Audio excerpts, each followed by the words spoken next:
Good evening and welcome to Primetime News. Thank you for joining us as we bring you the top stories from around the country and across the globe.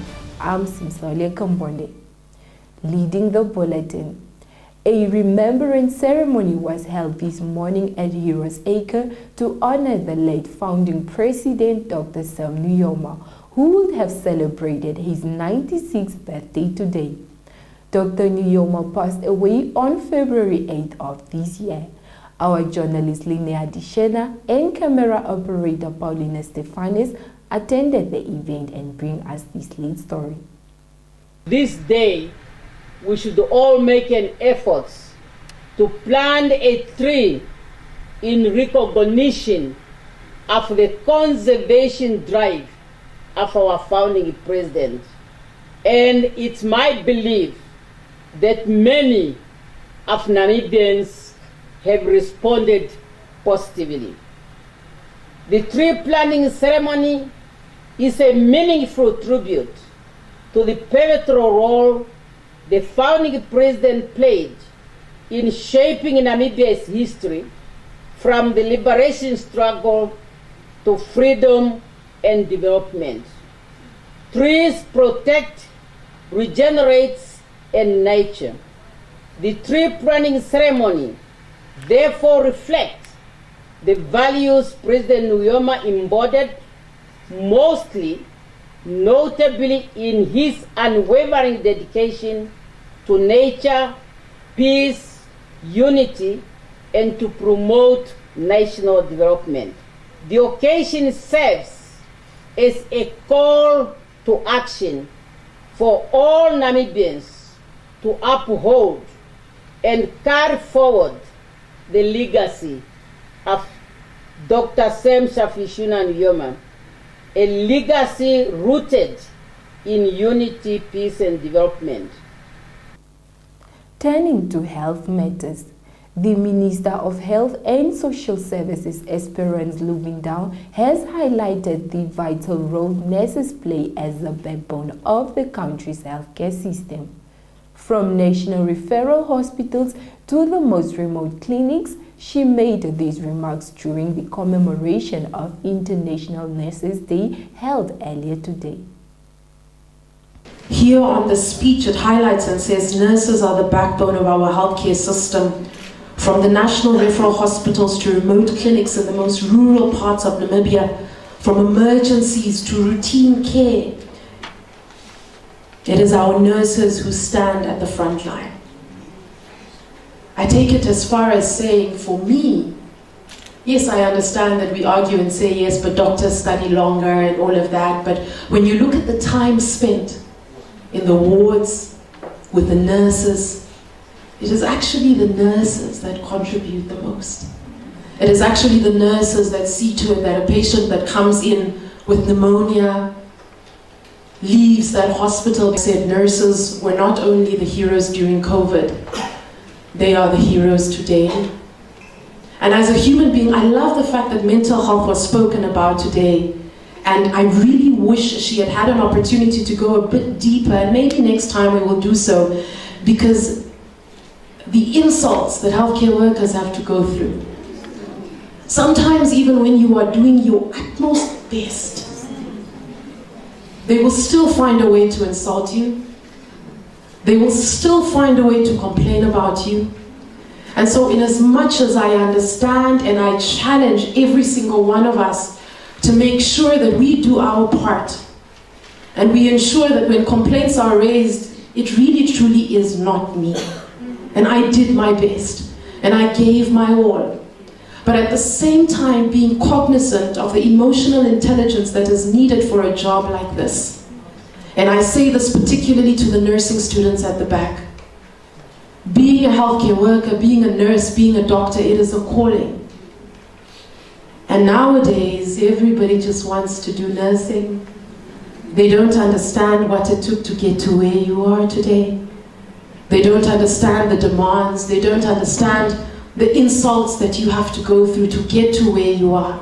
It should not be the case.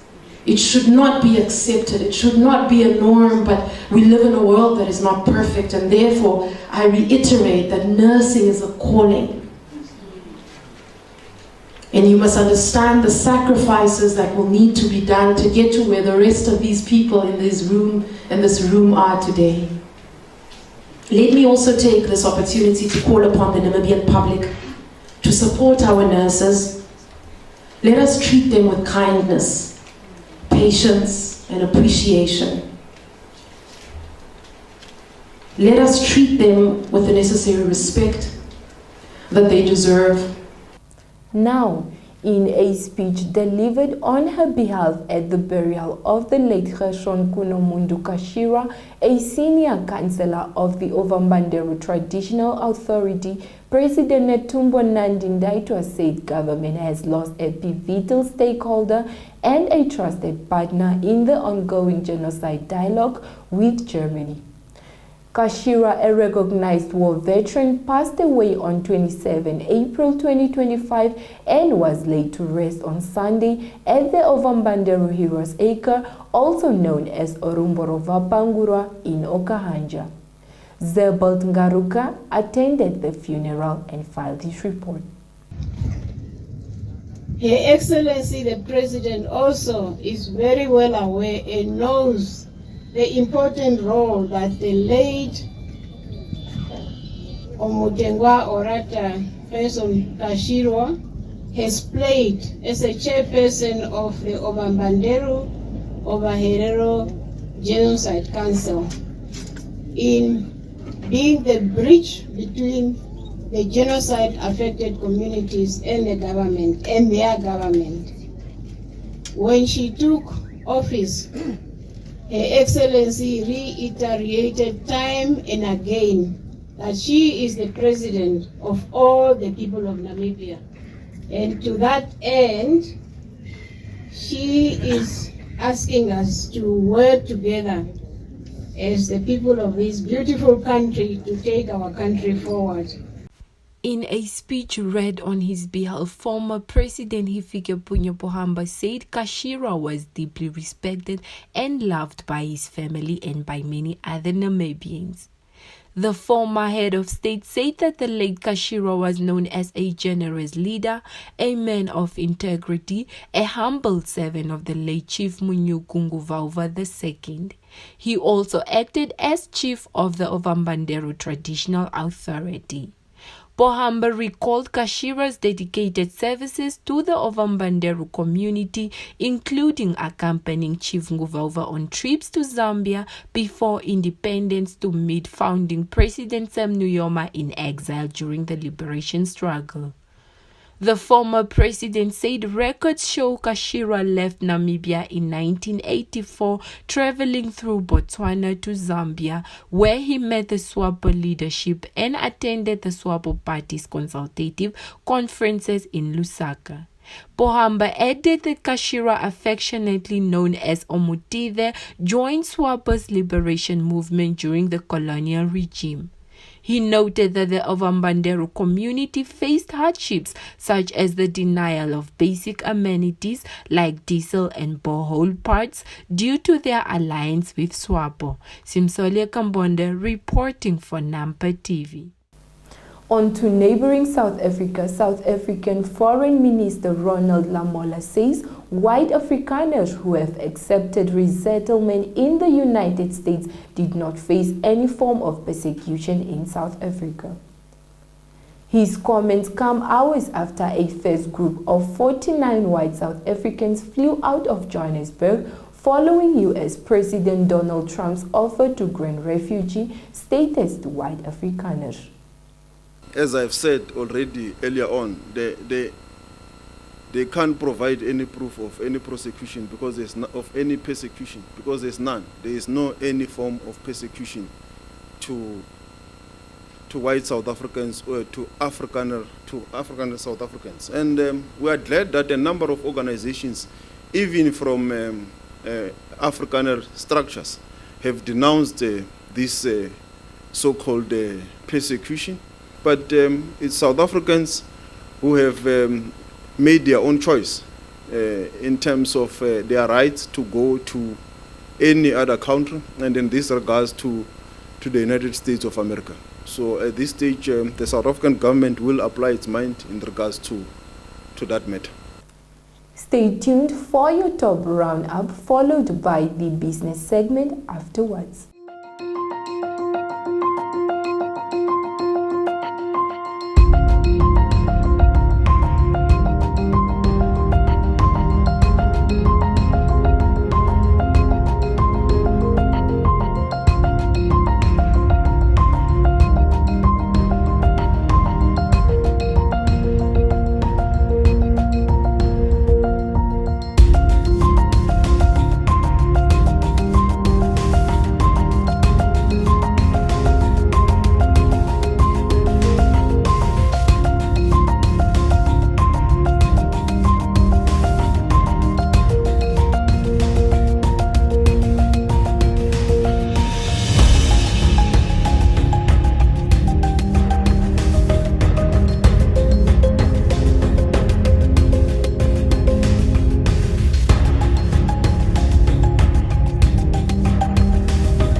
Welcome to Primetime Biz, your dependable source for all updates business related.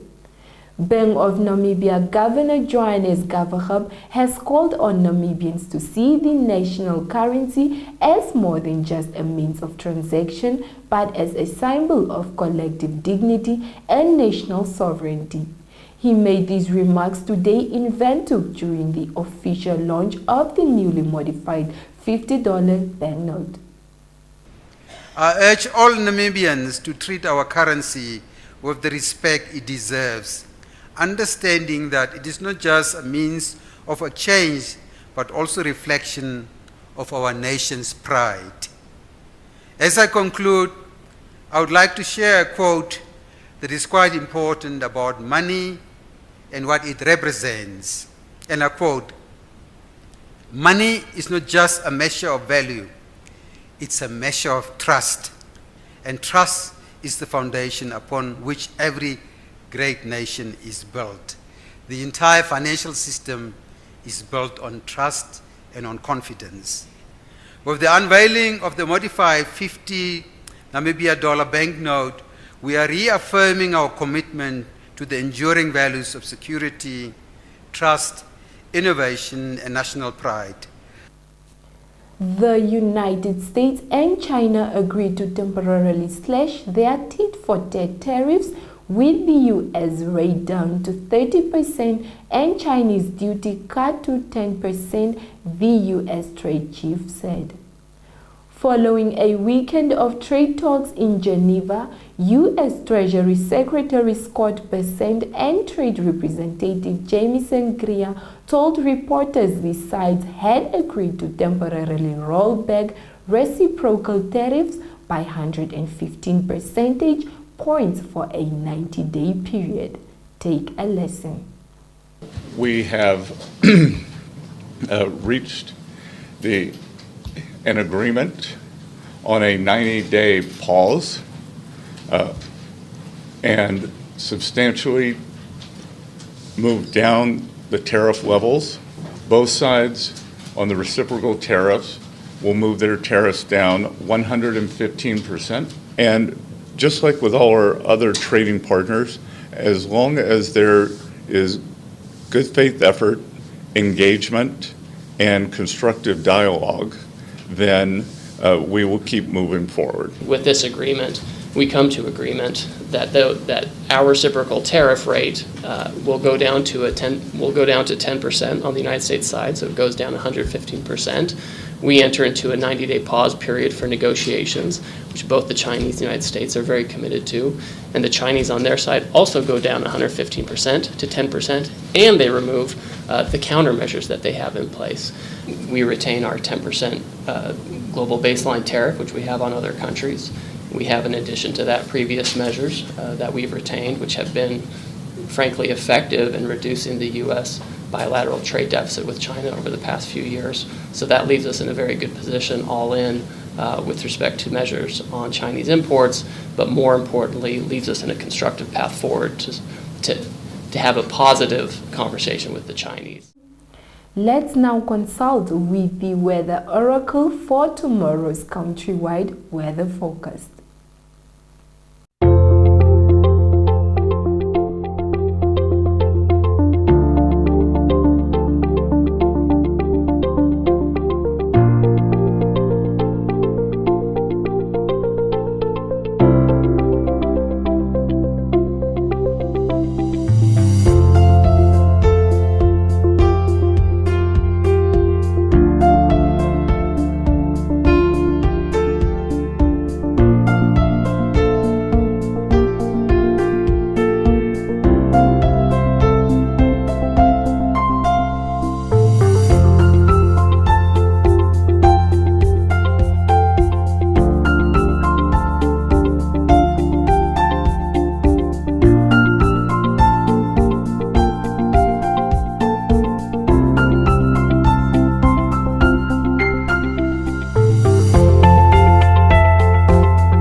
Welcome to Sport Planet, this segment dedicated to all things sporting action.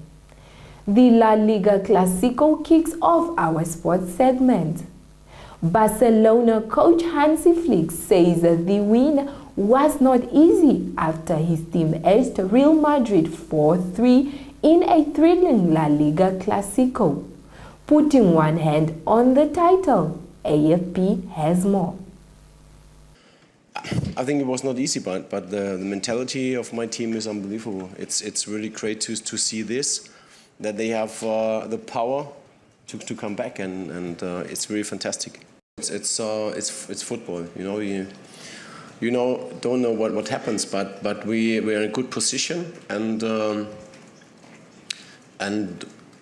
we need 3 more points. So and this is what we want to make as soon as possible. But I know every match will be tough. Every match every opponent wants to win against us, but we have the quality when we play like today. So I think we can reach that.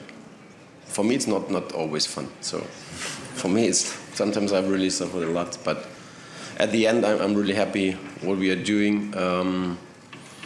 And of course, football is a game with mistakes, making mistakes, and so we are. Hopefully, we can make these things better and make less mistakes. On to the English Premier League. Trent Alexander-Arnold was booed by Liverpool fans during Sunday's 2-2 draw against Arsenal, as Andrew Robertson admitted it was not nice to hear the jeers for his teammate in his first appearance since announcing he will leave the champions at the end of the season. Liverpool right-back Alexander-Arnold confirmed his impending exit on Monday ahead of a widely expected move to Real Madrid. We're not happy with him. I think all of them are not happy with him leaving the club, but a few of them showed it in a way that they booed him, and a few of them clapped. And the only thing I can say about it is that I owe it to the players and to the club and to the staff, for everyone that works so hard for us to win a game of football. To try to do that. The thing I consider is I want to win a game of football, and if I think we can win this one with Trent, I owe it to his teammates, to the fans, because they hired me to win as much games of football as possible. And if I think there's a better chance of winning it with Trent, I will.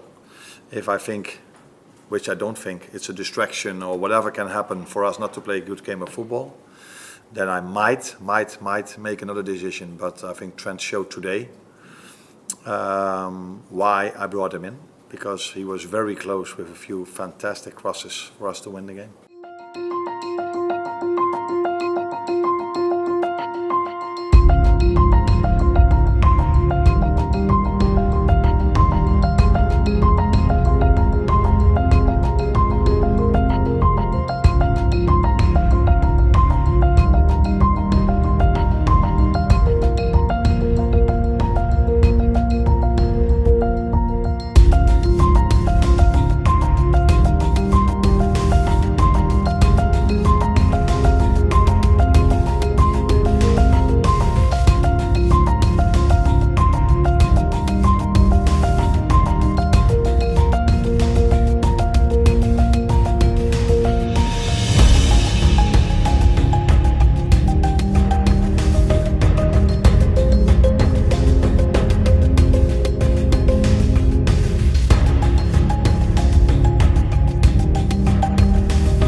On that note, this is where we dock for this evening.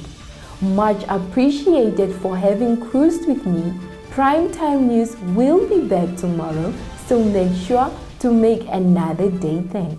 Before I make an exit, a warm reminder to follow the on-screen prompts to stay abreast with happenings on the local, continental and international fronts. Feel free to interact with us in the comment section. Your views and inputs are always welcome. From myself, Simsolia Kambonde, and the creative force behind Primetime News, have a restful weekend. It's bye for now.